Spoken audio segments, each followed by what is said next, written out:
All right, it's time now to take a look at what headlines have been saying around the world. And to help us do that, we have Florence Villemot with us. Hi, Flo. Jeannie. All right, let's start with these tensions between Russia and the West over the region of Crimea. That's right. Let's start by looking at the Russian press. I pulled out an article from Rossiyskaya Gazeta. That's a government-owned daily, and it talks about the reunification between Crimea and the Kremlin. And there's a photo there of that meeting between the Russian President Vladimir Putin and those Crimean officials yesterday in Moscow. So all smiles there as they signed that agreement to annex Crimea, but it's a very different story in the rest of the press. If we take a look at the International New York Times today, for instance, their front page has a very different terminology. They talk about how Putin claims Crimea for Russia, and that same word is on the front page of the Wall Street Journal today. Putin claims Crimea, ignoring the fallout. So on the front page of the Wall Street Journal there. Also today, Flo, a lot of papers are wondering what exactly are Putin's motives behind all of this. That's right. Why Putin did it. That's what wonders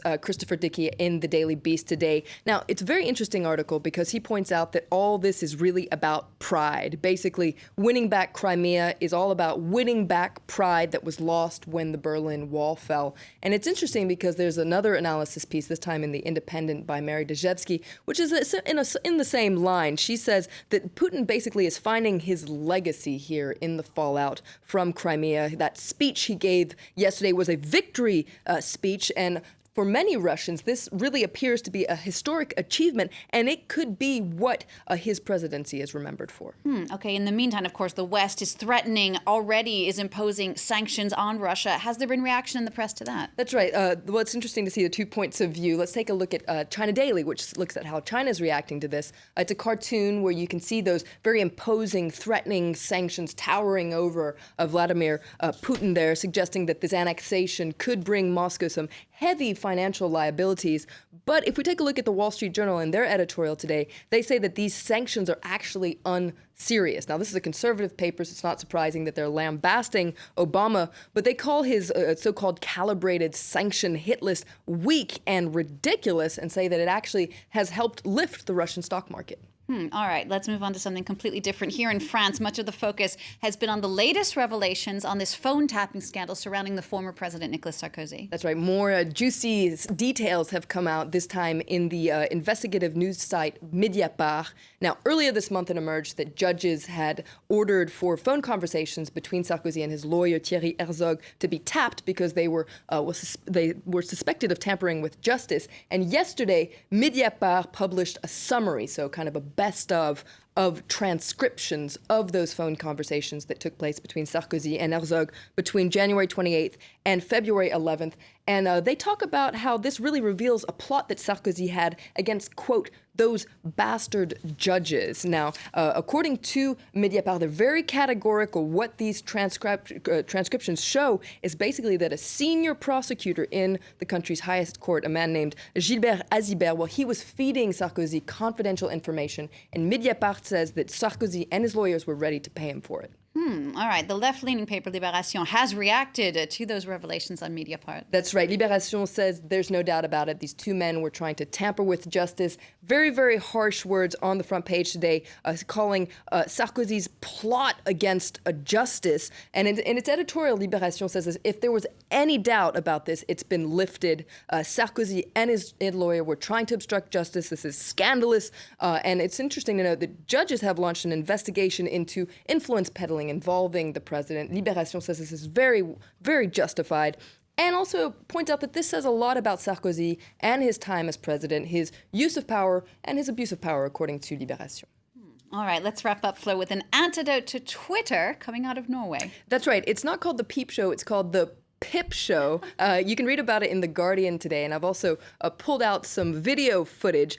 Basically, it's the latest creation from NRK. That's a broadcaster that's behind Norway's slow TV broadcasts that have become quite a thing, especially on social media. Basically, it's a live feed involving birds, and I think we can get some rolling footage of it. It basically takes a look at these birds as they interact in what looks like a very famous coffee shop in Oslo. It's very strangely addictive, and it's actually going to last for 3 months. You can see, I pulled this happened just a couple of minutes ago.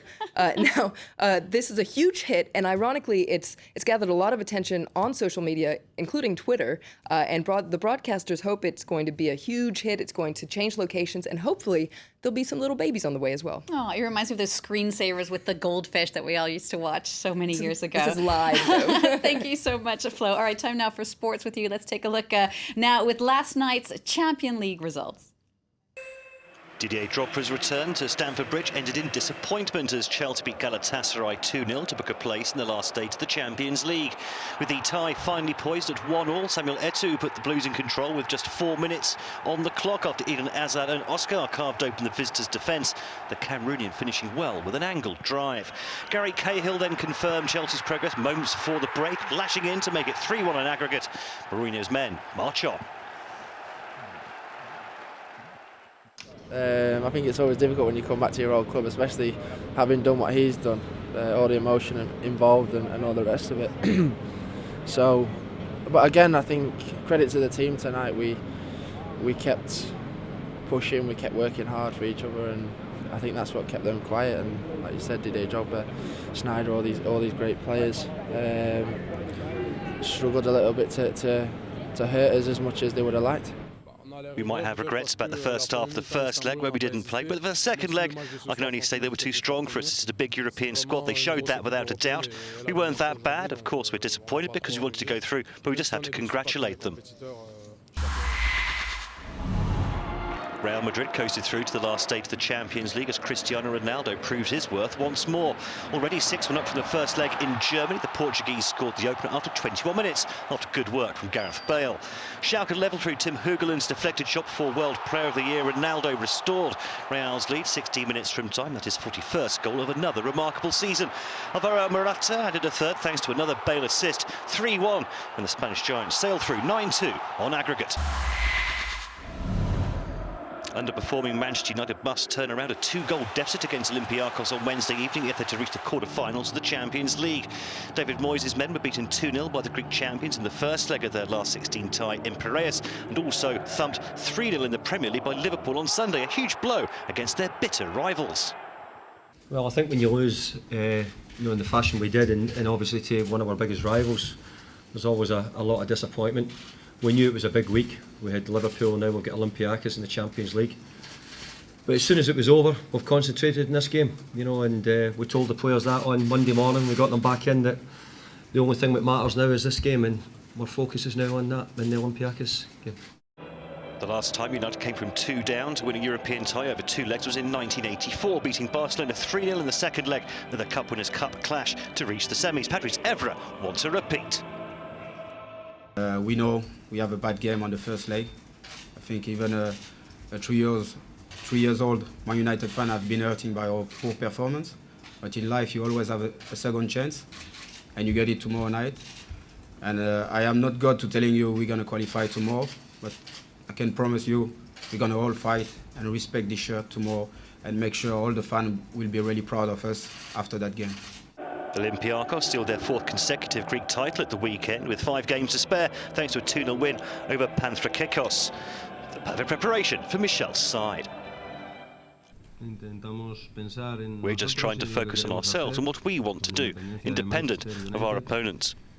We know that, at least I am part of those who think that we need more goals to pass through to the next round. We cannot go through with just a 2-0 thinking that would be enough. I know that Manchester's situation is delicate at the moment, but with all due respect, that's none of our concern.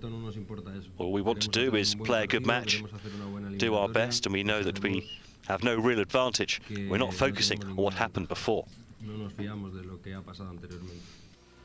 United currently 7th in the Premier League, 12 points off the Champions League places, and they're without the injured Johnny Evans and Chris Smalling, while Juan Mata is cup-tired. Javier Saviola could return for Olympiacos to play in his 100th European game. The night's other tie sees Zenit St. Petersburg travel to Borussia Dortmund, looking to overturn a 4-2 deficit from the first leg in Russia, after which they sacked coach Luciano Spalletti, who will be replaced by former Chelsea and Tottenham manager André Villas-Boas. Alberto Contador signalled his return to form ahead of next week's Tour of Catalonia by winning the Tirreno Adriatico. The Spaniard went all of last year without victory, but dominant stage wins in the mountains this last weekend put him clear of the field ahead of Tuesday's individual time trial.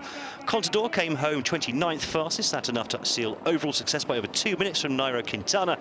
Adriano Malori took the honours on the day ahead of Fabian Cancellara and Bradley Wiggins.